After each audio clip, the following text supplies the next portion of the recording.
তো আমাদের রাজনৈতিক জীবনের ইতিহাস। ওরা আবার গণতন্ত্রের কথা বলে, ওরা গণতন্ত্রের কথা বলে। মাননীয় স্পিকার, আমি ওই গণতন্ত্রে বিশ্বাস করি না। কেউ যদি ভেবে থাকে আবার আপনারা ক্ষমতায় আসবেন, আমি আল্লাহর নামে চ্যালেঞ্জ করে বলে যাচ্ছি আজ কাসরের নামাজের সময়, ইনশাআল্লাহ কসম খেয়ে বলছি আল্লাহর নামে, বিএনপি বাংলাদেশে ক্ষমতায় আসবে না। আরে কারে খেলা শিখান? আমাকে খেলা শিখাবেন? আমরা তো অনেক ছোটবেলার খেলোয়াড় রে ভাই। শামীম ওসমানের এই ডায়লগটা অনেকেই হয়তো দেখছেন, আবার কারো কাছে অপরিচিতও লাগতে পারে ডায়লগটি। তবে আমি যেহেতু আছি, আমি জানা অজানা সব ডায়লগগুলি দেখাবো এই ভিডিওতে। টেনশন নেওয়ার কোনো কারণ নেই। আমি স্বপ্ন দেখি না, আমরা রাজনীতি করি। আমাদেরকে কেউ যদি জিজ্ঞেস করে 2 আর 2 কি হয়, সাধারণ মানুষ বলবে 4 হয়, আমরা বলি 22 হয়। আমরা অনেক আগের থেকে দেখি কি হয়।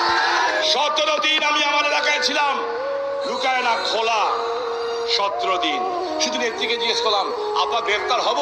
বলুন না। আমি কেন, আপা যখন বলছে গ্রেফতার হইতে মানা করছে, পৃথিবীর কোনো শক্তি নাই যে শামীম ওসমানকে গ্রেফতার করে। আমাদের অন্য কোনো দলকে দমন করার জন্য পুলিশের দরকার নেই। নারায়ণগঞ্জে আমরা একলাই যথেষ্ট, আওয়ামী যথেষ্ট। আমি এসপি সাহেবকে প্রতিনিধি বলছি, I don't need the police support. রাত্রেবেলা ডাকলে আপনারা 2 লাখ লোক বাড়ি করতে আমার 1 ঘন্টা সময় লাগে, ওই ক্যাপাসিটি আমার আছে। আমি 79 সালে জিয়াউর রহমান আটকে রাখা লোক। আওয়ামী লীগ আমলে শামীম ওসমানের ব্যাপক পাওয়ার রয়েছিল। আমি যেহেতু শামীম ওসমানের এরিয়ায় থাকি, সেহেতু কিছু হলেও আভাস পাওয়া যায়। আপনারা বুঝতেই পারতেছেন এর কতটা নাম ডাক ছিল।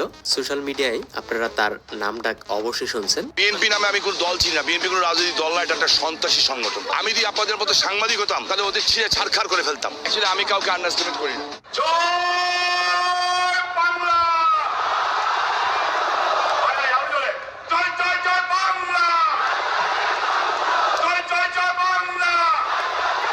তবে শামীম ওসমান ক্ষমতায় থাকাকালীন কতটা উন্নয়ন করতে পারছে, কতটা পারে নাই, সেসব রাজনৈতিক বিষয়ে আমরা যাব না। আমি বলতে পারি শামীম ওসমান লাখ লাখ মানুষের সামনে অনেক ভালোভাবে কথা বলতে পারে। মানে লাখ লাখ মানুষকে কনভিন্স করার মতো সামর্থ্য শামীম ওসমানের আছে। সো এরপর আমরা ডক্টর ইউনূসের ডায়লগগুলি দেখাবো। যদিও রাজনীতির মাঠের অস্থির সব ডায়লগগুলি করবে না।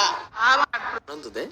খালেদা যেহেতু ম্যাট্রিক পাস করতে পারে নাই, বাংলার অঙ্ক ছাড়া শুধু বাংলার অঙ্কে, উর্দু আর অঙ্কে পাস করেছিল।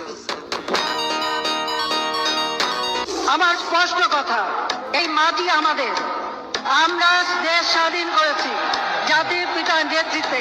তো বিগত কয়েক বছর ধরে আমরা খুব চেঞ্জিং লক্ষ্য করতে পারছি শেখ হাসিনার লাইফে। অনেক ইনফ্লুয়েন্সারকে কিন্তু শেখ হাসিনার কাছে ডেকে নিতে পারছিল। আপনারা ইতিমধ্যে ইনফ্লুয়েন্সারদের চেহারাও দেখতে পারছেন।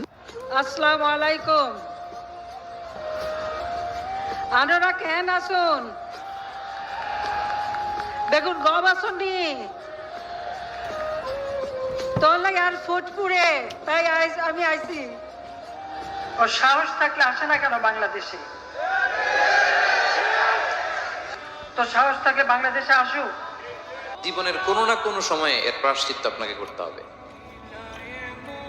জীবনের কোনো না কোনো সময় এর প্রায়শ্চিত্ত করে আপনাকে মরতে হবে। তবে শেখ হাসিনা বিষয়ে বেশি কথা বলবো না। আমার মনে হয় না দেশবাসীর শেখ হাসিনা বিষয়ে ইন্টারেস্ট আছে। প্রকৃতপক্ষে যারা একদমই খাস আওয়ামী লীগ করে তাদের ইন্টারেস্ট থাকতে পারে। তবে আপনাদেরকে কষ্ট দিতে চাচ্ছি না, আমি কাউকে কষ্ট দিতে চাই না। আর কয়েকটা ডায়লগ দেখিয়ে আমরা শেখ হাসিনা চ্যাপ্টারটা শেষ করে দেব।